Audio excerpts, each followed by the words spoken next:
कालच उद्धव ठाकरेंच्या शिवसेनेचा राजीनामा दिलेल्या माजी नगरसेविका तेजस्वी घोसाळकरांनी आज मातोश्रीवर जात उद्धव ठाकरेंची भेट घेतली।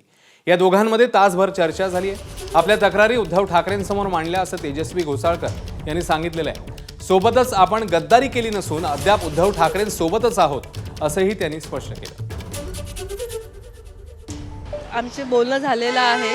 माझ्या समस्या आहेत त्या मी त्यांच्याशी मांडलेल्या आहेत। त्याचं आता उत्तर मिळालेलं आहे आणि त्याची म्हणजे काही आहेत प्रश्न, त्याची समस्या अजून आहेतच।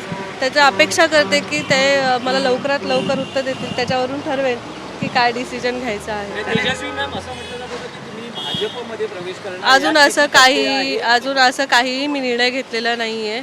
अजूनही मी ठाकरे साहेबांबरोबरच आहे आणि मी अजून काही गद्दारकी केलेली नाही आहे। एबीपी माझा, उघडा डोळे बघा नीट।